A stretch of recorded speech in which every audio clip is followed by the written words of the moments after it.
All right, so we're on chapter 3 on polynomial and rational functions. This is section 3.8 on inverses and radical functions. Okay, so some things to remember from 1.7 about inverses. First, you need to make sure it's a one-to-one function.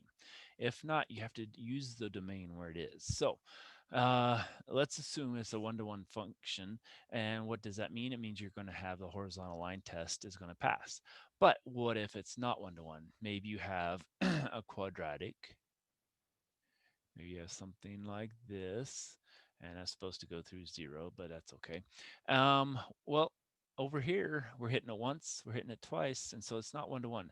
And so what we're going to say then is we're going to start at this point here and only use the positive things. So here, x has to be greater than or equal to 0, okay? Now, when we do that, what happens is, what if we have a square root?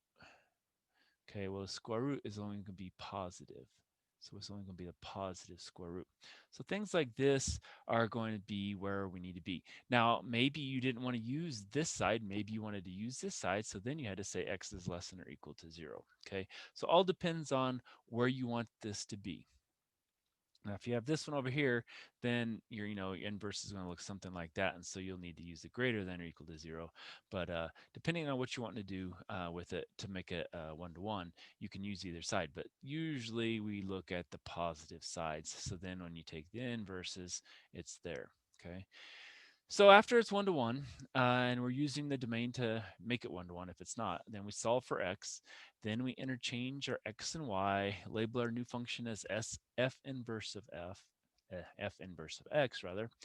And then we're gonna revise our formula for f inverse of x by ensuring the outputs of the inverse function correspond to the restricted domain of the original function. So sometimes after you take that inverse, you might end up with some values that if you use the whole inverse that you've come up with, it's not going to work. And so we have to make sure that we restrict those domains of the original function for the inverse. Now, two key points with inverses for this section are when we find the inverse of a quadratic, we have to limit ourselves to a domain on which the function is one-to-one, which we kind of showed up here. And the inverse of a quadratic is the square root function. And these are both toolkit functions and power functions. So that's a kind of a key thing here. Now, verification of functions being inverses are basically if you have two functions, f and g, then we can plug f of x into g, or we can plug g of x into f, and both of them we get x. Okay, so whichever one's the inverse, we plug them into each other and we get x out, and that shows you that you do have true inverses. All right, so let's kind of go and start looking at the inverses again. So what are we going to do? Well, first we're going to drop this f of x and say that's y equals the cubed root of x plus 4. Now we need to get rid of this cubed root because we have to solve for x.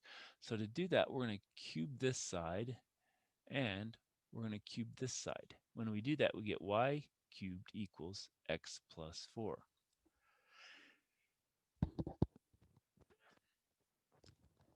Now we're going to say subtract 4. So x is equal to y cubed minus 4. Now what do? We swap our x and y. Y equals x cubed minus 4. And now we can replace that and say, well, f inverse of x is equal to x cubed minus 4. And since we didn't have to restrict anything on the original function, we shouldn't have to restrict anything on this function. What about this one? Well, here we have a restriction. We have to be greater than 0 because if you think about this, what happens is we have this function at some x squared plus 1, and so it's 1 unit above that x-axis here. And so we can only use this portion over here. So we have to have x greater than or equal to 0. So what happens is then when we get done, we're going to have to check our final restrictions and see if there's any restrictions there. All right, so let's say we have y equals x squared plus 1. Well, we'll subtract 1 from both sides. Y minus 1 equals x squared. Okay, now we need to take this. Well, that's not very good, 2 there. Now we need to take the square root of that side to get x, because we want to solve for x. So we're going to take the square root of that and the square root of that. Now remember, when we take the square root of this is a number, so we're going to take plus or minus the square root of that.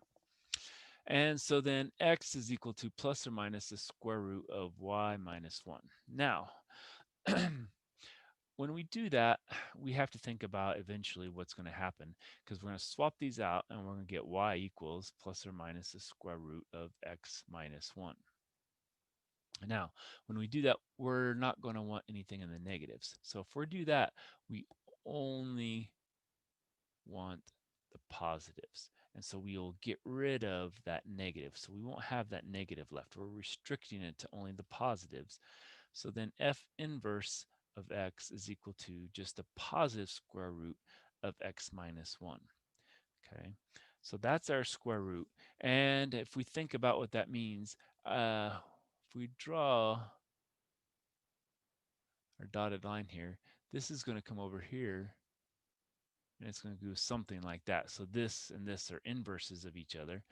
And what does that mean? Well, we can't have x less than that. So if we set what's underneath here equal to 0, x minus 1 equals 0, so x is 1. So what we have to say is then x has to be restricted to x is greater than or equal to 1, because if we have anything less than that, we're going to be over here on the thing, and that doesn't work. So we always have to restrict it if it's going to be restricted, and so it's going to be always greater than or equal to that 1. Okay, so then that really would be our full value for the inverse, and we need to put our equal still in there. Okay, and so that's the key there. That's, we were restricting it from here. We had to have from here on up only, so we had to have only the positive x's.